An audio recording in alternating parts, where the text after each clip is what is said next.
Երեք տեղի ունեցած ազգային ժողովի նիստը ոչ միայն եւս մեկ անհաջող օրինակ էր գործադիր եւ օրենսդիր մարմինների հարաբերության, այլև քաղաքական դեգրադացման կենդանի ցուցադրություն։ Մամուլի գրածների նստեք տեղները ձեններդ կտրեք, ներվերս էլ չուտեք։ Կառավարության հարցոպատասխանը, որը նախատեսված է քաղաքացիներին հուզող խնդիրներին պատասխան տալու, հաշվետվության եւ հանրային բանավեճի հարթակ լինելու համար, կրկին վերածվեց անհավասար մենամարտի վարչապետ Նիկոլ Փաշինյանի ձեռամբ։ Լսեք, սենց բան ես չեմ տեսել։ Փաշինյանը, ում ձայնի տեմբրը սրացավ հենց ընդդիմադիրներից հարց տալու պահից, կրկին չհրաժարվեց իր վերջին տարիների ֆավորիտ մեթոդից սպառնալիքներով եւ ագրեսիվ ռետորաբանությամբ փակել բանավեճը։ Ինչ գործ ունեք, դուք ես դահլիճում ընդհանրապես նստած։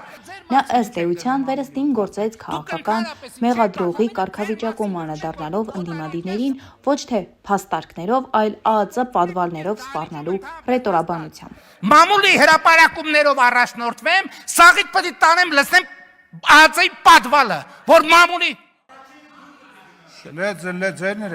Առաջինը դու պետք է գնաս ու դու կգնաս։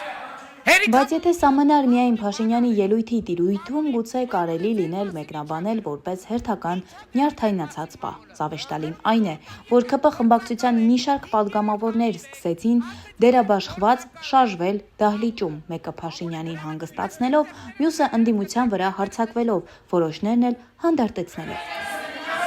Ասին վերնգի տեղը տասին, ներվերս չուտես։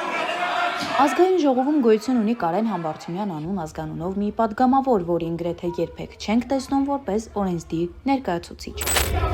Համբարձումյանը հայտնվում է կադրերում դուխով դեմքով ու մարտական կեցվածքով պատրաստ ջարդելու ընդդիմադիրներին։ Հավասարազոր դերակատարությամբ ներկայացան նաև ՔՊ խմբակցության ղեկավար Հայկ Կոնջորյանը